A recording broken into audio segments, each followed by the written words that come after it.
Bon après-midi à tous, vous êtes sur les ondes de Chiz 94.3. Mon nom est Mathieu Bellé, je suis en compagnie de mon collègue Christian Labarre-Dufresne. Vous êtes à Conduite Antisportive.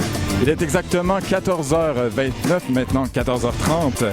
Aujourd'hui à l'émission, nous recevons en entrevue James Lévesque, créateur et président du DBL Ball. Nous recevons les athlètes de la semaine du Rouge et Or. Julien vient nous parler kinésiologie. Notre nouvelle chroniqueuse Anne-Marie Mercier vient nous parler ski. Et finalement, c'est la chronique Sérieux pas sérieux.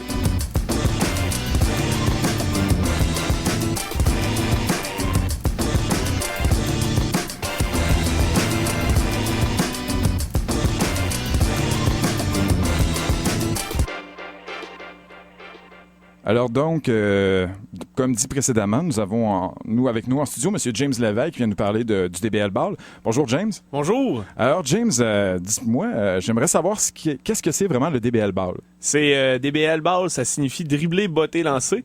Donc c'est le meilleur mélange entre le handball, soccer, basketball, bien mélangé, homogénéisé, puis ça donne un nouveau sport d'équipe. Puis, ça vient d'où vraiment? C'est quand que tu as inventé ce sport-là exactement? Ça vient d'une chicane entre amis dans ma cour arrière sur les règlements du handball. Donc, c'est parti, en fin de compte, de des joueurs de hockey qui cherchaient un peu un après-midi sportif à un sport. Et puis, on est tombé sur un handball, ça a mal viré. Puis, justement, les règlements ont découlé de ça.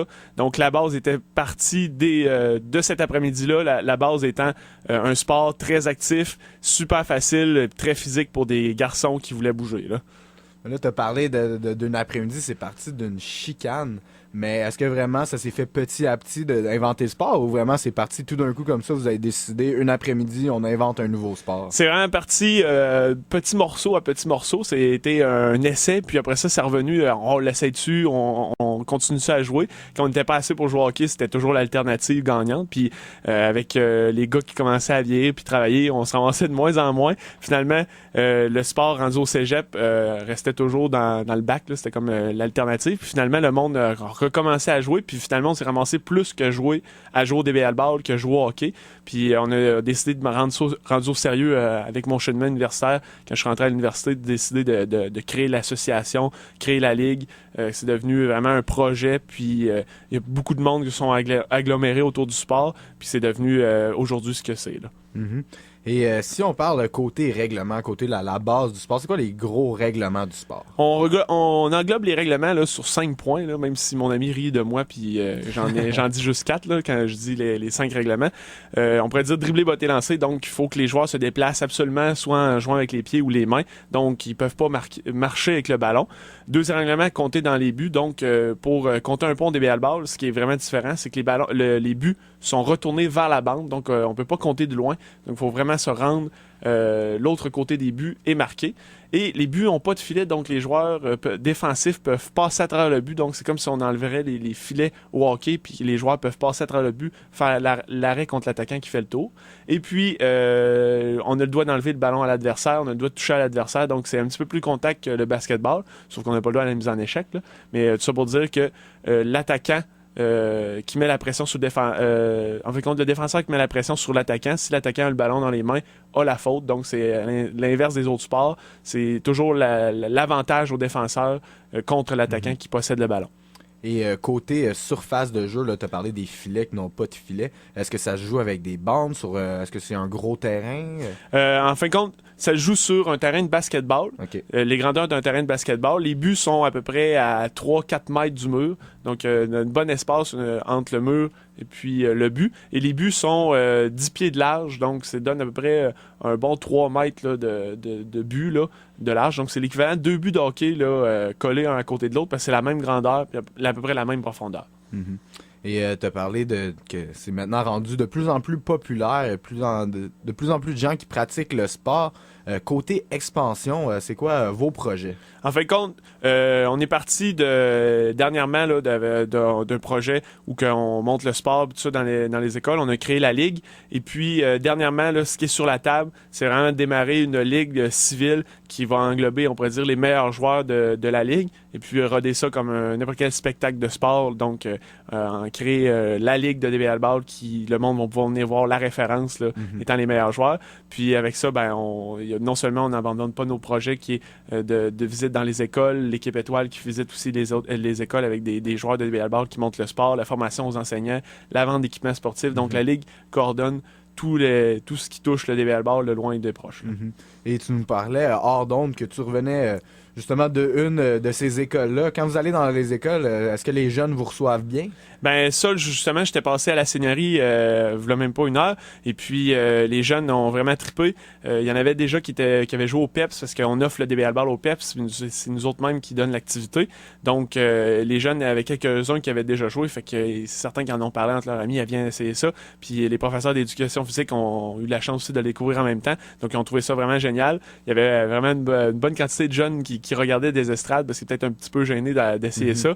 Donc, ils ont trouvé ça quand même intéressant parce qu'ils ont dit c'est spectaculaire, ça bouge beaucoup. Il n'y a pas beaucoup d'arrêts de jeu. Les murs sont permis. Donc, ça, j'avais peut-être oublié de le spécifier. Là, donc, ça bouge vraiment beaucoup. Et là, tu en parles, ça bouge beaucoup. On sait qu'au Québec et un peu partout dans le monde, on veut faire bouger les jeunes. Mais côté adulte, est-ce que c'est un sport qui peut bien se pratiquer pour des adultes aussi, qui sont peut-être un peu moins en forme? C'est certain que, comme n'importe quel sport, ben, pas n'importe quel sport, là, mais on pourrait dire le DBL Ball, c'est quand même très accessible. C'est sûr que ça prend, pour jouer mettons, avec nous puis du monde habitué, c'est sûr que ça prend du cardio tout ça, mais sûrement que si tu prends tout le monde du même niveau qui commence à y jouer, c'est certain que ça peut fonctionner comme n'importe quel sport, comme le hockey ou le soccer, du monde de même niveau ensemble vont pouvoir évoluer. Ça prend pas, pour jouer au DBL Ball, ça prend pas vraiment une technique super pointue. C'est très simple, donc il faut être un minimum en forme, capable d'avoir des bonnes jambes, de courir, puis après ça, le reste vient ensemble, la cardio se développe, puis au fur et à mesure qu'on joue, comme n'importe quel sport, on devient bon. Et tu parlais d'une création d'une ligue. De ce côté-là, est-ce que vous avez déjà un nombre d'équipes que vous savez déjà qui sont dans la ligue? Est-ce que ça va bien, ce côté-là? Oui, c'est ça. On a quatre équipes qui, cette année, qui représentent la Ville de Québec, parce que pour l'instant, on a juste la Ville de Québec. On prépare cette ligue-là pour justement montrer ce sport-là à Lévis, d'autres villes autour de la Ville de Québec pour créer un circuit.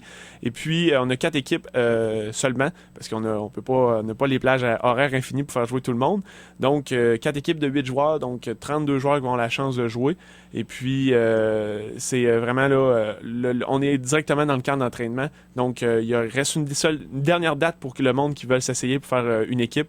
C'est mardi prochain au Centre communautaire des Chutes à Beauport. Donc, quelqu'un qui est intéressé à jouer, parce que c'est ouvert à tout le monde, 16 ans et plus. Donc, quelqu'un qui veut s'essayer, se présente, remplit la fiche d'inscription et est éligible pour être repêché par une des 4 équipes. Et Mathieu et moi, en début d'émission, dans notre recherche, on a vu que tu as étudié en administration, que tu es un entrepreneur. Et ton implication dans la Ligue, toi, concrètement, qu'est-ce que tu fais? Je suis homme à tout faire, là, chef d'orchestre, donc je m'occupe de à peu près tout. Je sais que j'ai des associés qui sont là, mais eux autres sont un petit peu plus à temps partiel. Mais moi, je suis vraiment à temps plein. C'est mon emploi parce que je viens juste de terminer là, mes études là, en mai dernier. Donc, je suis à temps plein sur le DBL Ball. Je m'occupe autant de montrer le sport sur le terrain aux jeunes que le développement stratégique du sport et en passant par les règlements et la construction de but. Donc, je fais vraiment tout, là, mais c'est assez diversifié, mais parfois on manque un peu de temps. Fait que c'est comme n'importe quel, on pourrait dire, chemin d'entrepreneur, c'est le même chemin. Donc c'est à peu près ça l'espace que j'occupe dans l'entreprise. Et d'un autre côté, si on revient un peu au sport, j'imagine que tu le pratiques également.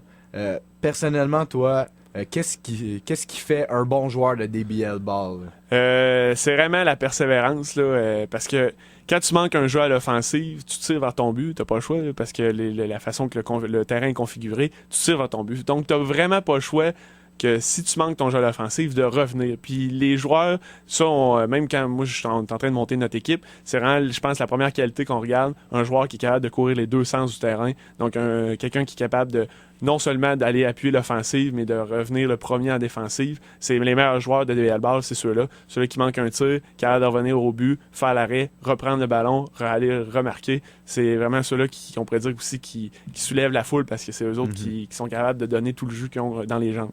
Donc, ça commence par ça. Après ça, bien vient tout le reste, là. Donc, l'aptitude sur le terrain, le dribblage, le jouer avec les pieds. Mais la première valeur, c'est vraiment la persévérance. Et là, tu nous parlais qu'il va y avoir des camps d'entraînement. Mais pour les gens qui voudraient regarder le sport, aller voir des matchs, comment on peut s'informer ou où est-ce qu'on peut aller voir ces matchs-là? La Ligue commence le 8 février. Donc, au 8 février, juste à se présenter à 7h30 aux portes du Centre communautaire des chutes. Puis, vous allez pouvoir regarder la partie. Ou sinon, visiter notre site web www.dbalball.com. Vous allez avoir toute l'information sur la Ligue. Donc, il n'y a pas de problème là-dessus pour l'information là-dessus. Mm-hmm. Donc, merci beaucoup, James, d'être venu nous présenter ce nouveau sport. Puis, on te souhaite bonne chance pour le futur. Bien, merci à vous.